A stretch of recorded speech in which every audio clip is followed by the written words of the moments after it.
थोड़ा सा खा लो बेटा, थोड़ा सा। आप हर बार ऐसा क्यों करती है माँ? मैंने कहा ना आपसे, मैं खुद से खा सकती हूँ। आप लोगों का ऐसा बर्ताव देख देख कर थक चुकी हूँ मैं। नहीं चाहिए मुझे किसी की दया। वो यीशु क्या बोला? बाहर खेलने आ जाओ। नहीं जाना मुझे कहीं भी, नहीं खेलना किसी के साथ भी, और नहीं खाना आपके हाथों से खाना।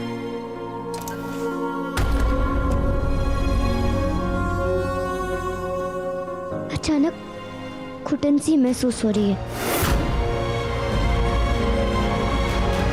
जैसे यहाँ की हवा में घृणा और धुतकार की गंध घुल गई हो।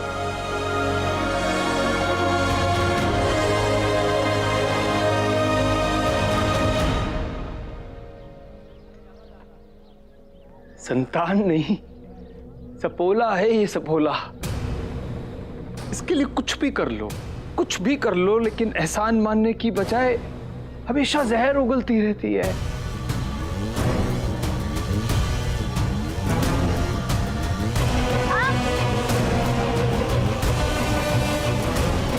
बैठे बिठाए खाने को मिल रहा है, इसलिए इतने नखरे कर रही है। बाहर जाकर अंधे बच्चों का जीवन देखोगी ना, तब पता चलेगा कि स्वर्ग और नरक में क्या फर्क है। बस बस कीजिए, छोड़ दीजिए इसे।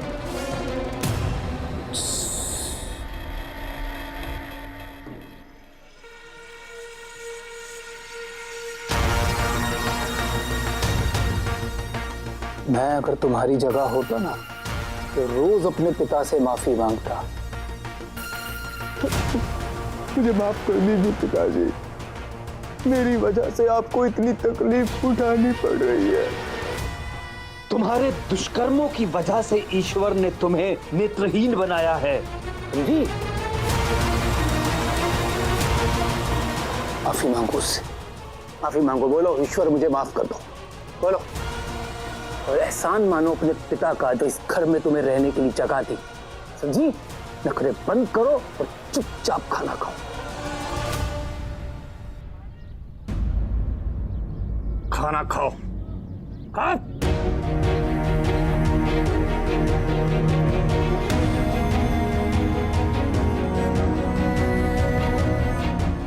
मैंने कहा खाओ।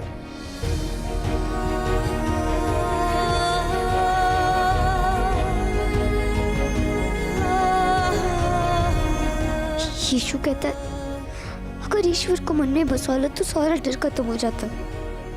गलत कहता है वो। मेरे पिताजी की तरह उसकी भी सारी बातें खोखली हैं।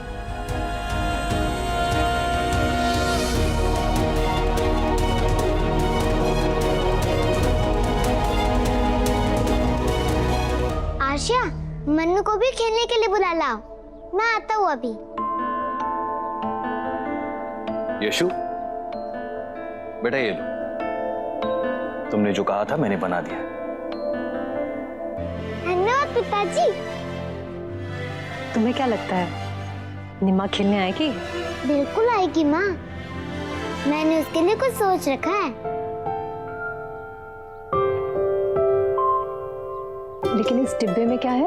ये तो सबको समय आने पर ही पता चलेगा।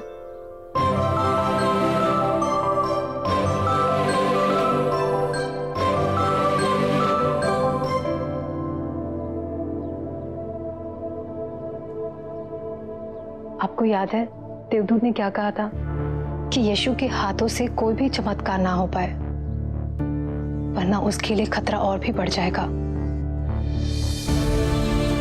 अगर यीशु ने निमा की आंखें लौटा दी तो ये बात छिपी नहीं रहेगी। यीशु को जिन लोगों से खतरा है उन लोगों को पता चल जाए कि यीशु कहाँ है, तो फिर। मैं तुम्हारी चिंता को समझ सकता हूं मैरी,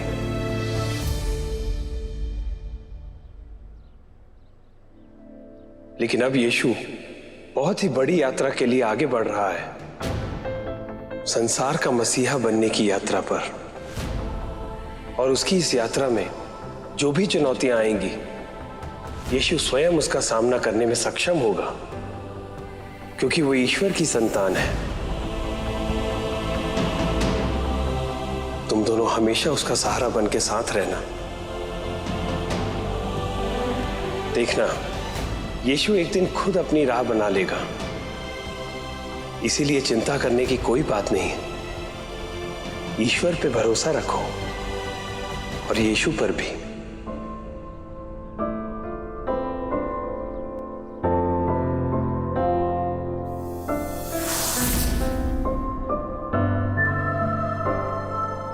मुझे लगता है रब्बी गुरुजी ने सिर्फ यीशु को चुनौती नहीं दी है, ये हमारी भी परीक्षा है। हाँ, हमारे बेटे में हमारे विश्वास की परीक्षा, जिसमें अभी से एक महान उदारकर्ता के लक्षण दिखाई देने लगे हैं। हाँ, इसलिए तो आया है वो इस संसार में।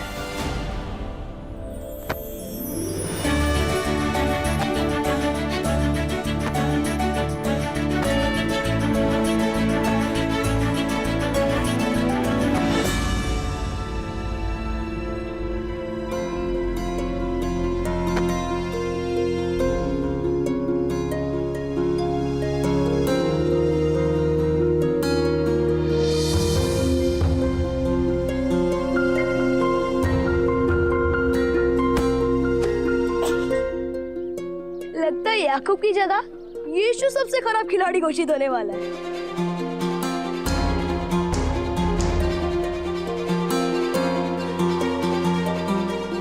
चिंता मत कीजिए यीशु भैया, नीमा जरूर आएगी।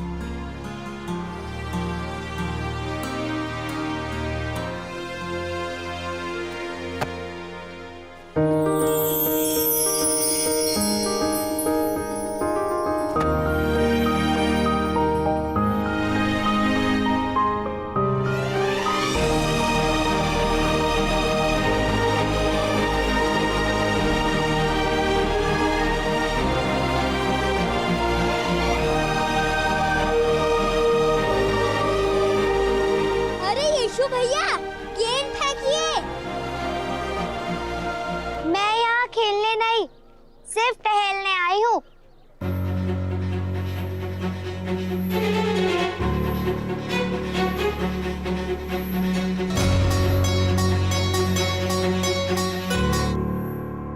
सुनिए, उस डब्बे में ऐसा क्या था जो आपने यीशु को दिया?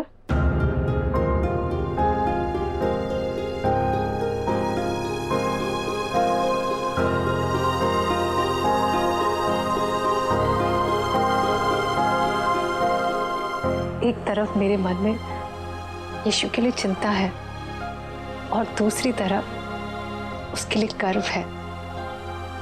हम कितने सौभाग्यशाली हैं ना कि हमें यीशु के माता पिता बनने का सौभाग्य प्राप्त हुआ है। देखो तो, पहले उसने मनु की भूख मिटाई,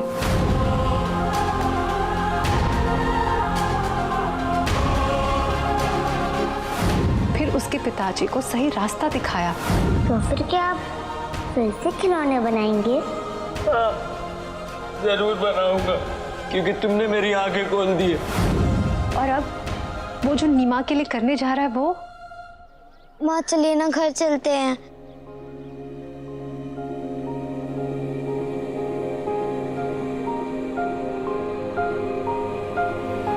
अरे यीशु, कितनी दूर फेंक दी गेंद? अब ढूंढेगा कौन? ढूंढने की जरूरत नहीं है बड़े भैया, मेरे पास दूसरी गेंद है।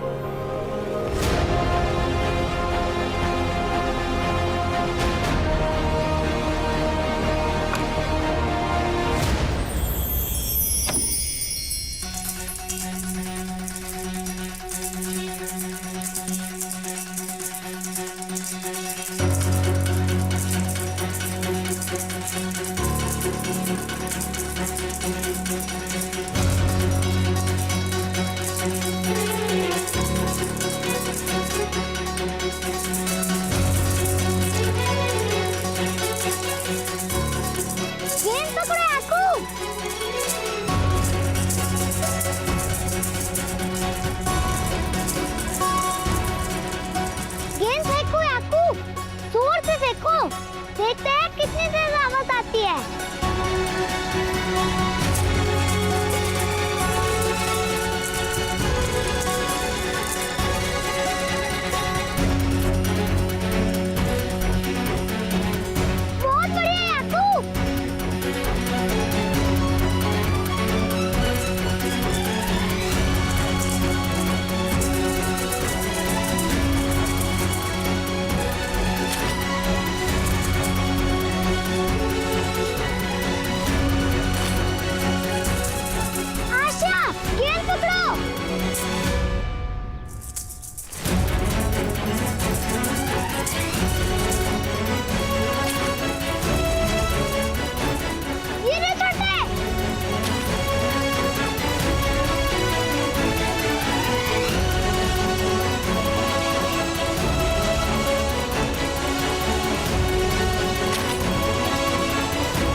यीशु से भी अच्छा पकड़ा।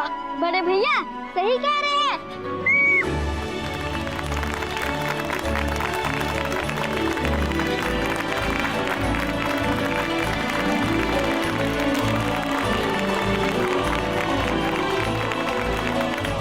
क्या हो रहा है ये सब?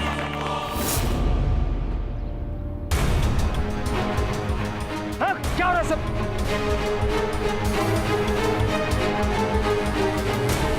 अपने दुष्कर्मों का प्रायश्चित किस तरह से कर रही है तुम्हारी बेटी? इस तरह से प्रभु का नाम लेने की बजाय हाथ में गेंद लेकर खड़ी है।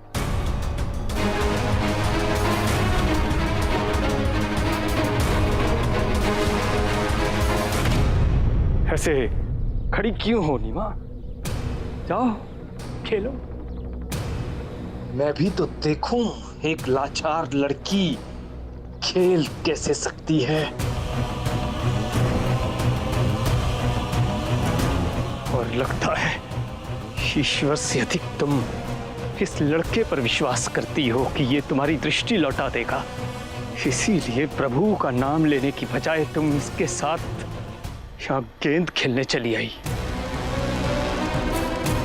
कोई बात नहीं, कल सुबह साबित हो जाएगा कि मेरी आस्था सच्ची है या इस यीशु की।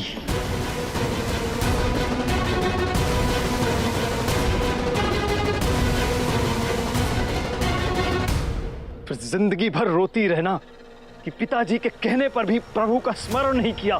फिर जिंदगी भर लाचार की लाचार बनी रही।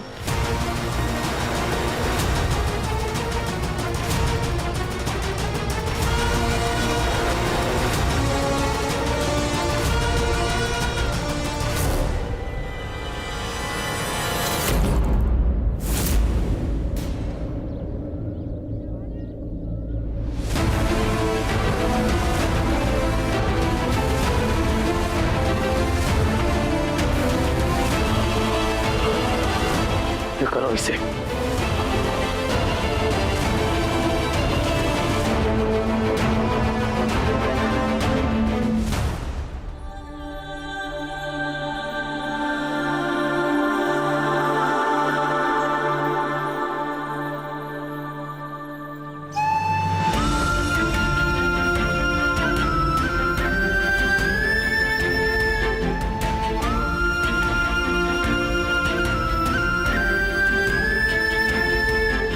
मैं जानता हूँ कि तुम नाराज हो नीमा, लेकिन माँ कहती है कि परिस्थिति चाहे कैसी भी हो, लेकिन अपने माता पिता का अपमान कभी नहीं करना चाहिए।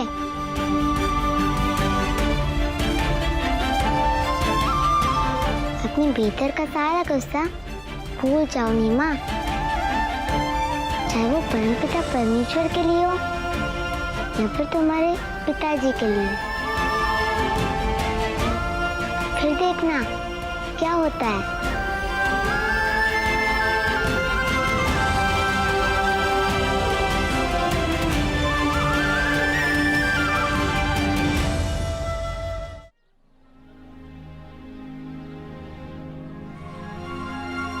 मुझे माफ कर दीजिए पिताजी।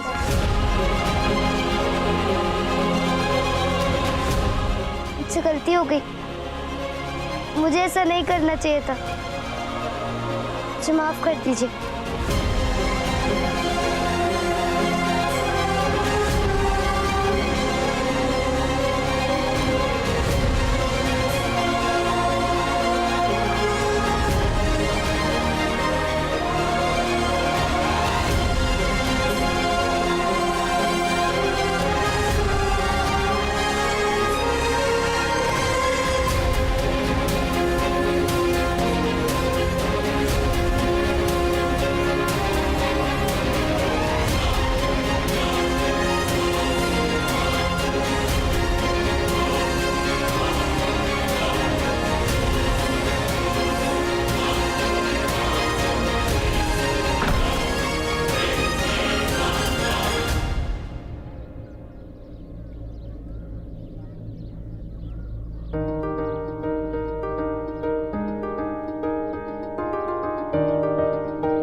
गेंद बनाने के लिए धन्यवाद पिताजी। मुझे माफ कर दीजिए, मैंने पहली वाली गेंद को खो दिया है। यीशु, तुमने जो किया है उसके लिए तुम माफी के नहीं, शाबाशी के हकदार हो। नीमा को अपने खेल में शामिल करके तुमने उसे जिंदगी में पहली बार ये एहसास कराया है कि उसको और उसकी दुनिया को समझने वाला भी कोई है। हाँ बेटा, तुम्हारे पिताजी बिल्कुल सही कह रहे हैं। इतने सालों से जिस दुनिया में नीमा अपने आप को अकेला महसूस कर रही थी, वहां तुमने उसे ये एहसास दिलाया कि वो अकेली नहीं है और वो तुमसे दोस्ती भी कर सकती है और तुम पर भरोसा भी। और हाँ, इस नेक काम में अगर एक गेंद खो भी गई तो क्या हुआ, मैं तुम्हारे लिए 10 गेंद बना दूंगा।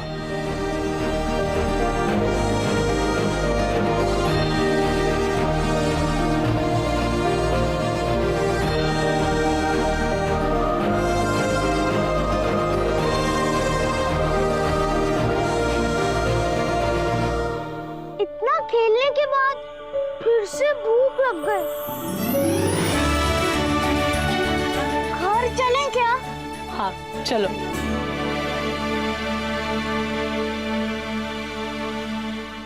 मुझे घर पहुंचकर तुम लोगों से कुछ बात करनी है, लेकिन अकेले में, तुम्हारे महान बेटे और अपने नालायक बच्चों के सामने नहीं।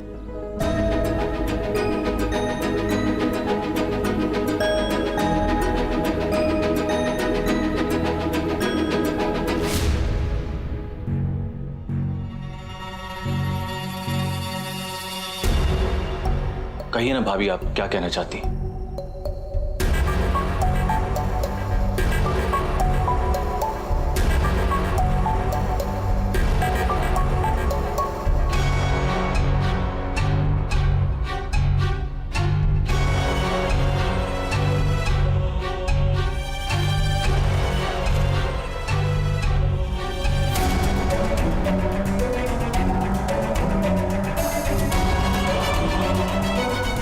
ये तो क्षमा याचना की अर्जी है, वो भी रब्बी गुरुजी के नाम। हाँ, जानती हूं कि रिश्ते में मैं तुम लोगों से छोटी हूं, पर जब बड़े बच्चों की तरह बर्ताव करने लगे तो छोटों को समझदारी दिखानी ही पड़ती है। अरे जो चीज हो नहीं सकती उसके लिए अपने बेटे को प्रोत्साहन देना, इसका क्या मतलब बनता है आखिर? इससे पहले कि हमें मिस्र की तरह यहां से भी बाहर निकाल फेंक दिया जाए, रब्बी गुरुजी के पास जाओ, उन्हें ये माफीनामा दो और उनसे विनती करो कि हमें यहां रहने दें।